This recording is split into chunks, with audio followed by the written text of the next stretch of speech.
Container market का अगर कोई भाई बिज़नेस करना चाहता है, कोई बंदा बिज़नेस करना चाहता है तो वो किस तरह कर सकता है। अस्सलाम वालेकुम नाज़रीन, एयर पाकिस्तान से एहसान उम्मीद आज फिर आपकी खिदमत में हाज़िर है। नाज़रीन, कंटेनर मार्केट क्या है। हमने कंटेनर मार्केट पे कुछ पिछले दिनों वीडियोस बनाई। वो माशाल्लाह आपने बहुत मोहब्बत दी हमें, बहुत ज़्यादा वायरल हुई, बहुत ज़्यादा लोगों ने देखा। तो फिर कुछ लोगों ने मुझे ये फरमाइश की कि आप कंटेनर मार्केट के मतलब डिटेल से, कंटेनर मार्केट और चोर मार्केट में क्या फ़र्क है, लोग ये जानना चाहते हैं। तो उसके बाद अगर कोई बंदा ये कंटेनर मार्केट का बिज़नेस शुरू करना चाहता है, वो किस तरह शुरू कर सकता है, किस तरह बाहर से सामान है, माल है, मंगवाएं, उसके बाद पाकिस्तान में किस तरह उसे आके सेल करें। एक कंटेनर हम जो बाहर से मंगवाते हैं उसमें कितने का कंटेनर आता है, उसमें क्या क्या चीज़ें होती हैं। उसके अलावा पाकिस्तान में जो कंटेनर लेके आना, उसके लिए कितनी जगह दरकार है, कहाँ पे आपको जगह लेनी है, उसकी क्या स्पेसिफ़िकेशन है, क्या डिटेल्स हैं। आज के प्रोग्राम में मैंने स्पेशली जो वीडियोस बनाई थी वो माशाल्लाह अच्छी 3 वीडियोस बनाई थी, वो अच्छे खासे लाखों में उनके व्यूज़ गए थे। लोगों ने, आपने बहुत मोहब्बत दी। तो जो उस वीडियो में हमारे साथ मौजूद थे शेख नज़र साहब, तो आज फिर मैंने उन्हें ही दावत दे रखी है। आज उन्हीं से जानेंगे कि ये कारोबार किस तरह किया जा सकता है। अस्सलाम वालेकुम शेख साहब, क्या हाल चाल हैं, कैसे हैं, खैरियत से हैं, कैसी जा रही है मामूली ज़िंदगी। अल्हम्दुलिल्लाह बिल्कुल खैरियत से हैं। घर में आजकल लॉकडाउन है चूँकि, तो इस वजह से अब वेट कर रहे हैं गवर्नमेंट का अनाउंस करेगी जी जी तो डेट क्योंकि एक्सटेंड हो जाती है हर दफ़ा। तो इंशाल्लाह जल्दी हमारा मार्ट भी ओपन हो जाएगा। फ़िलहाल तो हम घर में रेस्ट कर रहे हैं और बहरहाल फिर भी ऑनलाइन थोड़ा सा काम सिलसिला चल रहा है, तो अल्लाह का शुक्र है। अच्छा शेख साहब, ये बताइएगा कंटेनर मार्केट क्या है, लोग इसके बारे में जानना चाहते हैं, कंटेनर मार्केट है क्या असल जी, में। कंटेनर मार्केट जो सी है वो बेसिकली एक नाम डल गया कंटेनर मार्केट का। ये कंटेनर पे माल आता है यूरोप से, दुबई से या मुख्तलिफ जगहों से आता है, शिपमेंट के ज़रिए आता जी है। तो जी कराची से यहाँ पे आता है, वहाँ से फिर कराची से कंटेनर के थ्रू यहाँ पे पहुँचता है, लाहौर में, इस्लामाबाद या मुख्तलिफ जगह पे। तो वो जो माल जो पहुँचता था तो उस लोगों ने उसका, चूँकि कंटेनर पे आता था, उसका नाम कंटेनर मार्केट रख लिया, कंटेनर माल है। हालांकि हमारे मार्ट का नाम जी कफ़ायत जी। मार्ट है। तो बाकी ये नाम अच्छा शेख साहब, मेरा अगला सवाल, लोग कंटेनर मार्केट को चोर मार्केट समझते हैं, तो बताइएगा कंटेनर मार्केट और चोर मार्केट में क्या फ़र्क है, ज़रा इसमें डिफ्रेंशिएट कीजिएगा। पड़ गया है कंटेनर मार्केट। तो दरोगा वाला में कुछ हैं ऐसी जगह जहाँ पे उन्होंने कंटेनर मार्केट, या कुछ यूट्यूब में कुछ बन गया है, उन्होंने भी कंटेनर मार्केट कहना शुरू कर दिया। बेसिकली ये कंटेनर का माल होता है, जो यूज़ आइटम आती हैं और जो फ्रेश आइटम आती है उसको हम कंटेनर का माल कहते हैं। चोर जी मार्केट जी का नाम जो है ना, ये बेसिकली ये एक ऐसा है, इसका कोई ताल्लुक नहीं है इससे, इस माल से। ये चोर माल है या चोर मार्केट है या चोर बाज़ार है, ये बेसिकली एक नाम पड़ चुका है अपना। पहले किसी ने नाम इसका डाल दिया और वो अभी तक चल रहा आ रहा है, चोर जी जी मार्केट, चोर बाज़ार। तो ये बेसिकली कंटेनर का माल भी इसी तरह नाम डला है। दरोगा वाला में कुछ ऐसी शॉप्स हैं जहाँ पे उन लोगों ने उनका नाम चूँकि डल चुका है। यमी हॉस्पिटल के बाहर भी कुछ इस तरह का सामान मिलता है, वो चूँकि पुराना, कुछ लोग कहते थे कि वो चोर बाज़ार है या क्या है, लेकिन बहरहाल इसका जी चोर जी बाज़ारी से कोई ताल्लुक़ नहीं है। हमारा माल जो है वो तो खैर कस्टम पे ओके आता है, लेकिन ये कि ये एक नाम डल चुका है बेसिकली जी इसका। जी। चोर उनका भी माल चोरी का नहीं होता, लेकिन बस नाम डल चुका है। इसी वजह से मार्केट में एक चीज़ ट्रेंड चल जाए तो फिर वही चीज़ आगे चलती है कंटिन्यूस। शेख साहब, अगला सवाल मेरा काफ़ी अहम है। मुझे ये बताइएगा कि कंटेनर मार्केट का अगर कोई भाई बिज़नेस करना चाहता है, कोई बंदा बिज़नेस करना चाहता है तो वो किस तरह कर सकता है। ऐसा है कि कोई अगर ये बिज़नेस काम स्टार्ट करना चाहता है तो इसके लिए मैं, मेरे से अगर कोई मशवरा लेगा तो मैं उसको बहुत से वे है मेरे लिए जी जी कि ये बिज़नेस स्टार्ट कर सकता है, कोई भी कर स्टार्ट कर सकता है। तो ज़रूरी नहीं कि आपके पास कोई हैवी इन्वेस्टमेंट हो तो फिर करें, क्योंकि हमारा जो काम है वो तो काफ़ी हैवी इन्वेस्टमेंट का है। क्योंकि हम लोग डायरेक्ट इंपोर्ट करते हैं यूके से, हमारे वहाँ पे वेयर हाउस के साथ सारे रिलेशन है, फिर वहाँ से हमारा जी एक जी लाइन चेन बनी हुई है, वो चेन आती है, फिर यहाँ पे ड्राई पोर्ट में हम क्लियर करवाते हैं, उसके बाद फिर हमारा सिस्टम। लेकिन मैं ये कहता हूँ किसी के पास अगर लेस इन्वेस्टमेंट है, उसके पास कम सरमाया है और वो इस पे काम करना चाहता है, उसके पास थोड़ी सी जगह है, कोई रेंट पे उसने जी जगह जी ली है, थोड़ी सी बड़ी जगह हो तो ज़्यादा बेहतर है। तो उस पे ये है कि हम लोग उनको होलसेल पे भी दे सकते हैं, हमसे सिलेक्ट करके ले, क्योंकि हम हमारे पास जो माल आता है वो बेसिकली कार्टन में पैक होता है, उसमें हमारे पास नहीं पता होता अंदर क्या चीज़ है।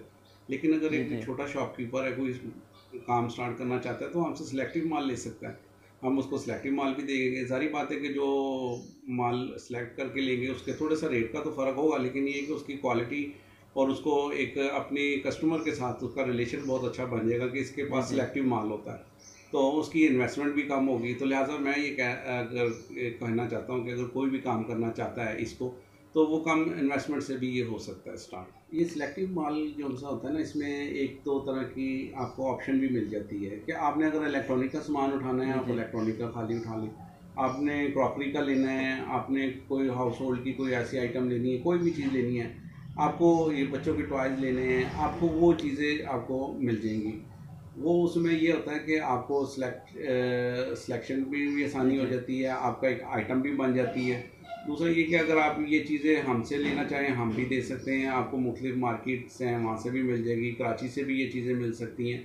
लेकिन ये होता है उनका रेट का थोड़ा सा डिफरेंस हो जाता है। हमारी डायरेक्ट इम्पोर्ट है, लेकिन ये है कि हम फिर भी इसमें थोड़ा सा ये जी होता है जी कि कस्टमर के साथ ऐसा ताउन भी कर देते हैं कि चले उनको कोई अगर चीज़ ऐसी समझ में आती है और वो बल्क में हमारे साथ कंटिन्यूस चलना चाह रहे हैं, तो हम उनके लिए कोई ऐसा पैकेज रख देते हैं कि चलो वो उनको बेनिफिट मिलता रहे। ये बताइए कि जो कंटेनर मार्केट का सामान है वो किस मुल्क से आता है और किस मार्केट से आता है? कि कंटेनर का जो ये सामान है, ये हम मुख्तलिफ ममालिक से ये इम्पोर्ट होता है। ये बेसिकली ज़्यादातर जो यहाँ पे पाकिस्तान में इम्पोर्ट होता है वो जी यूके से जी आता है, दुबई से भी आता है। उसके अलावा ये साउथ अफ्रीका से भी कुछ सामान आता है, और हांगकांग से, चाइना से, ये मुख्तलिफ ममालिक से यहाँ पर सामान आता है। हांगकांग से जो सामान आता है वो उसमें ऑस्ट्रेलियन या मुख्तलिफ कंट्रीज़ का भी सामान होता है, लेकिन जो हम जी लोग जी लेते हैं ना वो हमारा आता है यूके से। और वो सारा जो है ना हमारा उसका एक सिस्टम है, वो सिस्टम ऐसा होता है कि हम ये कहाँ से आता है, इसके इसके लिए बहुत ज़्यादा जो से है जी जी कि इसकी रिसर्च होती है। ये बेसिकली ये माल जो सा है ये वेयर हाउसेस में जो सा है ना वहाँ पे जमा होता है यूके में, मुख्तलिफ कंपनीज़ की तरफ से, या मुख्तलिफ ऐसे हैं वेयर हाउसेस बने हुए जो ये इस तरह के माल कलेक्ट करते हैं मुख्तलिफ जगह से। जी जी तो वो वहाँ पर अपने पास से इकट्ठे करते हैं, और उसके बाद फिर वो जब इकट्ठा उनके पास सामान एक हो जाता है, उसके बाद फिर उसको एक कार्टन में पैक कर दिया जाता है। फिर उनके लिंक होते हैं मुख्तलिफ पार्टीज़ के साथ, जैसा हम लोगों के साथ लिंक होता है, वो हमें इन्फॉर्म करते हैं जी या जी हम उनको पूछते हैं। वो फिर ये होता है कि हमारा एक चेन बनी होती है, वो फिर हमें वो माल वहाँ से भेजवा देते हैं और वो फिर यहाँ पे हमारे पोर्ट पे पहुँच जाता है। तो वो जो है ये वेयर हाउस में जो माल आता है ना, अगर उसके मुतालिक आप पूछना चाहिए कि वो कहाँ से आता है, तो वो जी जी बेसिकली माल उसकी भी मैं आपको थोड़े से इंफॉर्मेशन दे दूं कि वो माल जो सा है वो मुख्तलिफ लोगों के एलीट क्लास हो गई या कुछ इस तरह की रॉयल फैमिलीज़ होती हैं वहाँ की, वो अपने माल कोई भी नई अपग्रेड करते रहते हैं अपने घर में चीज़ें, कोई नई मशीनरी ले आते हैं, कोई पुराना जी मॉडल जी हो गया फिर नया मॉडल ले आए। अब उनके घर में इतनी स्पेस नहीं होती कि वो चीज़ें रख सकें, वो फिर ये होता है कि वेयर हाउसेज़ वालों को फ़ोन करते हैं, वो उनका माल उठा लेते हैं, उसके बदले में उनको कोई नॉमिनल सी प्राइस दे देते हैं, जिसकी वजह से वो उनका सिस्टम भी चल जाता है, उनकी चीज़ भी निकल जाती है, और वो फिर इस तरह होते हैं। क्रॉकरी हो गई, इसमें जी जी इलेक्ट्रॉनिक का सामान हो गया, ये सारी चीज़ होती है। कुछ ऐसी होती हैं जो आइटम ऐसी भी होती हैं कि जो मुख्तलिफ यूज़ में होती हैं, जो लोग अपना दोबारा नहीं यूज़ करना चाहते, वो भी वेयर हाउस में वहाँ पे जमा हो जाती हैं। और जी जी कुछ ऐसा सामान भी होता है जो ऐसा होता है जो बिल्कुल ही लो उसमें होता है, तो वो उसकी कैटेगरी वो बना दी जाती है, वो वहीं पर जो सा डिस्पोज ऑफ कर देते हैं। अगर हम लोग एक कंटेनर मंगवाना चाहते हैं तो एक कंटेनर में कितना सामान आता है और वो कंटेनर पाकिस्तान आने में कितना खर्चा उस पे आता है? ऐसा कि अगर कोई कंटेनर मंगाना चाहे बाहर से, तो उसके ऊपर भी तकरीबन ख़र्चा की जी अगर जी मैं बात बताऊं कि कितना ख़र्चा आ जाता है, तो ख़र्चा तो काफ़ी आता है अगर ख़ुद कंटेनर मंगाएं। तो पहली बात तो ये कि कंटेनर, एक कंटेनर तकरीबन 11 से 13 टन उसके अंदर सामान होगा, और 11 से 13 टन के दरमियान उसके जी अंदर जी एक कंटेनर में सामान आता है। और उसकी प्राइस भी तकरीबन आप राउंड अबाउट 30 से 40 लाख के दरमियान में एक कंटेनर की कॉस्ट पड़ती है। उसके बाद फिर ये तो वो है जो हमने वहाँ पे पे करने हैं। फिर यहाँ से हमने ड्यूटी जो पे करनी है तकरीबन उसके ऊपर आप 20% जो है ना हमारी ड्यूटी पे होती है। तो आप लगा लें कि 10 लाख रुपए 10-12 लाख रुपए हमारा इस पे लग जाता है कंटेनर क्लियर कराने पे ड्राई पोर्ट से। तो लिहाजा ये कंटेनर का काम बड़ा ऐसा है कि एक तो इसमें सारी कैश इन्वेस्टमेंट है और दूसरा ये कि इसके अंदर आपको रिस्क भी बड़ा इन्वॉल्व होता है। बाज़ कंटेनर में ऐसी माल भी आ जाता है जो आपको बाज़ नहीं भी समझ में आता, बाज़ ऐसा होता है कि बहुत अच्छी चीज़ें भी आ जाती हैं। तो लिहाजा ये रिस्क बहुत बड़ा रिस्क फैक्टर इसमें इन्वॉल्व होता है। तो बहरहाल ये है कि कोई लेना चाहे तो वो उसको कर सकता है, इसमें कोई ऐसी बड़ी बात नहीं। बाकी है कि हम मज़ीद भी इसको गाइड कर देंगे।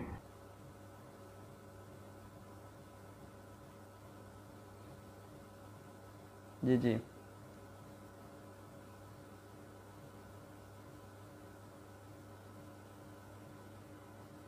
कंटेनर तो अगर आप किसी ने कोई मंगवाना चाहता है तो उसके लिए वहाँ पर होना यूके में होना इतना ज़रूरी नहीं भी है, क्योंकि वहाँ पे आपके एक दफ़ा तो आपको लाइन बनानी पड़ेगी किसी के साथ जो कंटेनर वहाँ से मंगवा रहा है। उसके बाद फिर आपका उनके साथ लिंक बन जाएगा, फिर वो आपको जो है ना डायरेक्ट आपकी उसके साथ डीलिंग स्टार्ट हो जाएगी।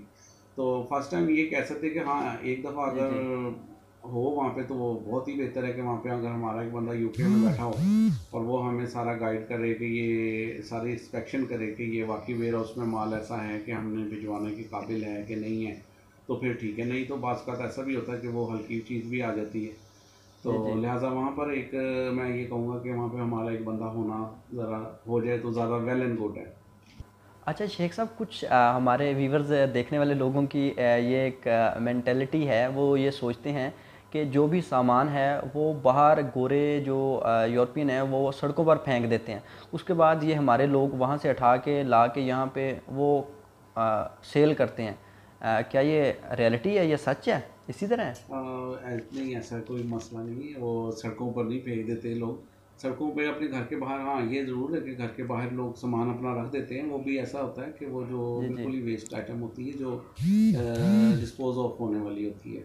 लेकिन जो अच्छा सामान होता है या वो भी यूरोपियन कंट्रीज़ में वो बाकायदा वेयर हाउस बने होते हैं, वहाँ पर सामान जाता है, उसके बाद आता है। हाँ एक सामान और है वो जिसको चैरिटी बोलते हैं, वो चैरिटी वाला सामान जो है ना वो अलहदा सामान होता है जिसमें गारमेंट्स होते हैं या कोई और इस टाइप की चीज़ें होती हैं और वो चैरिटी की उसमें ही आता है। वो गवर्नमेंट टू गवर्नमेंट आता है, वो गवर्नमेंट से फिर वो मिलता है, गवर्नमेंट उसके सब्सिडाइज होता है, फिर वो यहाँ पर हमारे यहाँ पर मुस्लिम मार्केट में वो खुल के आ जाता है। लेकिन उसमें भी जो है ना कैटेगरीज होती हैं कई तरह की। तो बहरहाल मैं ये कहूँगा कि ये वो सामान नहीं होता जो सड़कों पर फेंक देते हैं, क्योंकि हमारे तो स्टोर में ऐसी आइटम है जो लोग अक्सर ये कहते हैं कि बिल्कुल न्यू आइटम है, तो ये वो फेंकने वाली आइटम नहीं होती। वो जो बाहर फेंक देते हैं ये लोगों ने वैसे ही बनाया हुआ है कि वो बाहर फेंक देते हैं, और ऐसा कुछ नहीं है। एक साहब ये बताइए कि जो पाकिस्तान में ये कारोबार करने के लिए कितनी जगह इसके लिए दरकार होती है, कितनी जगह इसके लिए चाहिए, और अगर हमने जगह ख़रीदनी है तो आलमोस्ट उस पर कितना खर्चा आ जाएगा ये टोटल सेटअप करने के लिए? ये इसके लिए जगह जो सी ना हमें तो काफ़ी बड़ा हॉल चाहिए होगा अगर ये हमने ये काम स्टार्ट करना है, क्योंकि ये सारा काउंटर सिस्टम होता है। काउंटर पे हम लगाते हैं चीज़ें, कस्टमर खुद चूज़ करता है, हाथ लगा के देखता है, उसके बाद फिर हमें इतना ज़्यादा गाइड नहीं करना पड़ता, लोगों को खुद पता होता है, तो लोग घूम फिर के लेते हैं चीज़ें। तो इसके लिए जगह जितनी ज़्यादा हो आपके पास तो वो ज़्यादा सूटेबल है। और बाकी इसके लिए सरमाए की अगर आप बात कर रहे हैं तो मैंने आपको क्योंकि मैंने पहले भी अपनी वीडियो में बताया कि इसके लिए आप थोड़े इन्वेस्टमेंट से भी कर लेते हैं काम, लेकिन ये कि आपके पास एटलीस्ट शॉप का रेंट हो तकरीबन 4 से 5 माह का आपके पास हो, ताकि आपके रेनी डेज में आपके लिए कोई प्रॉब्लम ना आए। और दूसरा ये कि कैपिटल हो जो आपने स्टार्टिंग में लगाना है। कैपिटल से में ये होगा कि आपने फर्स्ट जो 2 या 3 टन है वो तो आपने कैश में ही माल मिलेगा आपको, बल्कि मेरा तो मशवरा ये है कि आप कैश पे ही काम करें सारा, क्योंकि क्रेडिट पे कुछ लोग करते भी हैं लेकिन ये कि उस पर आपको रेट ज़्यादा लगेगा। तो और दूसरा ये कि अगर आपके पास बिलफर्ज मैं आपको ये कहता हूँ 1 लाख है, आप 1 लाख में भी काम कर सकते हैं, 2 लाख में भी कर सकते हैं। इसके लिए आगे लिमिट कोई नहीं है, नो लिमिट है, लेकिन ये कि एटलीस्ट आपके 1 to 3 लाख तो आपके पास स्टार्टिंग में हो, ताकि ये कि आप थोड़ा सा वैरायटी वहाँ पे रख सकें। आफ्टर दैट आपकी जो शॉप की रेनोवेशन है और बाकी जो दूसरी चीज़ें मैं कॉस्ट इसकी गुड्स की बात कर रहा हूँ, गुड्स के लिए आपके पास केवल 2 से 3 लाख रुपए एटलीस्ट होना चाहिए स्टार्टिंग में, जी जी। थोड़ा सा माल यानी कि स्टार्ट करने के लिए। देखने वाले नाज़रीन को क्या मशवरा देंगे, क्या ये वाकई कारोबार करना चाहिए, क्या वाकई इस कारोबार में अच्छी खासी बचत है, जो मतलब जिससे बंदा अच्छा खासा अर्न कर सकता है? मैं लोगों को मशवरा ये दूंगा कि अगर कोई ये काम करना चाहता है तो वो करे, ज़रूर करे, काम करना चाहिए, इसमें कोई बुरी बात नहीं है। और बल्कि इसमें एक्सपेरिमेंट ही है, जी जी। एक्सपीरियंस ही आपको आएगा और आपको काफ़ी चीज़ों का नो हाउ होगा कि मार्केट में क्या सिलसिला है, लोगों के साथ आपको इंटरेक्शन होगा, सारी चीज़ें आपको मालूम होती जाएंगी। लेकिन ये है कि इन्वेस्टमेंट के पॉइंट ऑफ व्यू से जो मैंने आपको बताया वो भी मैंने आपको बता दिया कि कितनी इन्वेस्टमेंट चाहिए शॉप के लिए। और बाकी अगर कोई घर में जी भी जी। करना, बैठ के ऑनलाइन करना चाहता है, उसके लिए तो भी अपॉर्चुनिटीज़ हैं, वो कर सकता है।